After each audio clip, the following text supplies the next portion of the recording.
உருவாகும் புதிய சட்டமுறையுடனான அரசியல். கடந்த 2 ஆண்டுகளில் 75 புதிய சட்டங்கள் உருவாகியதால் தெற்காசியாவில் இம்மாற்றத்தின் காரணியாக இலங்கை மாறியுள்ளது என்று ஜனாதிபதி ரணில் விக்ரமசிங்க தெரிவித்தார். தெல்தனிய புதிய நீதிமன்ற கட்டட தொகுதியை திறந்து வைக்கும் வைபவத்தில் இதனை ஜனாதிபதி அறிவித்தார்.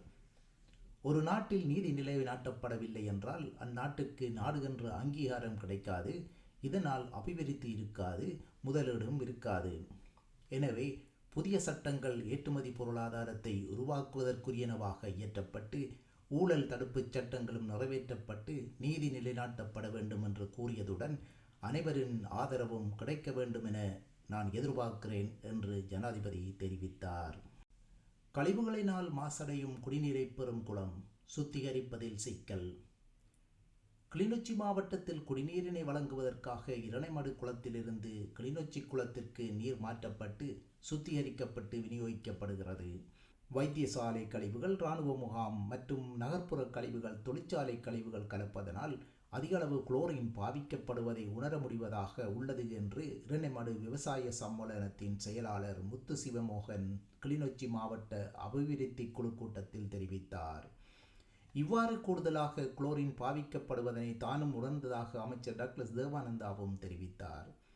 ஆனால் இவ்வாறு கழிவுகள் மக்களுக்கு வழங்கப்படும் குடிநீரில் கலந்திருக்குமானால் இதுவரை மக்கள் பயன்படுத்திய குடிநீர் தொடர்பில் பொதுநல வழக்கு தொடர வேண்டும் என முத்து சிவமோகன் சபையில் முன்மொழிந்தார்.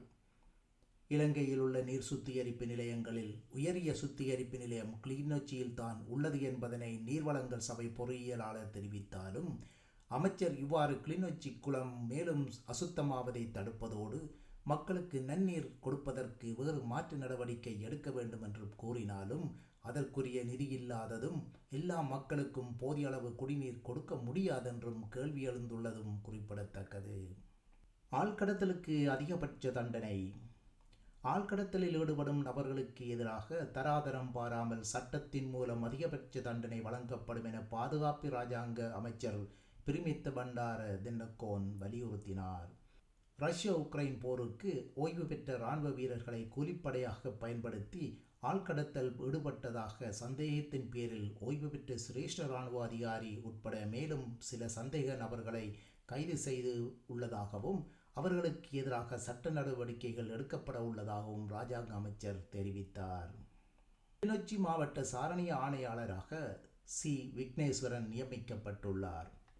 கிளிநொச்சி மாவட்டத்தின் சாரண மாவட்ட ஆணையாளராக கடமையாற்றிய மூனா பிரேம்குமார் கடந்த 5 வருடங்கள் சிறப்பாக சேவையாற்றி அவரது சேவை காலம் முடிவடைந்தமையால் புதிய மாவட்ட ஆணையாளராக சி. விக்னேஸ்வரன் அவர்களை பிரதம சாரண ஆணையாளர் ஜனப்ரித் பெர்னாண்டோ அவர்கள் கிளிநொச்சி மாவட்ட சாரண ஆணையாளராக நியமித்து அவர்களுக்கான கடிதத்தினையும் வழங்கி வைத்தார்.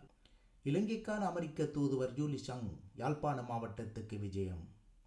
வடமாகாணத்தில் உள்ள இலங்கை மக்களுக்கு எவ்வாறு தொடர்ச்சியான தேவைகளை அமெரிக்க அரசு செய்ய முடியும் என்பதனை ஆராய்வதற்காக சிவில் சமூகம், இளைஞர்கள், உள்ளூர் அரசு அதிகாரிகள், மதத் தலைவர்கள் உட்பட அனைவரனதும் அபிப்பிராயங்களை கேட்டறிந்து கொள்வதற்காக இப்போது நான் மீண்டும் யாழ்ப்பாணத்துக்கு வந்துள்ளேன் என அமெரிக்க தூதுவர் தனது எக்ஸ் வலைத்தளத்தில் பதிவிட்டுள்ளார்.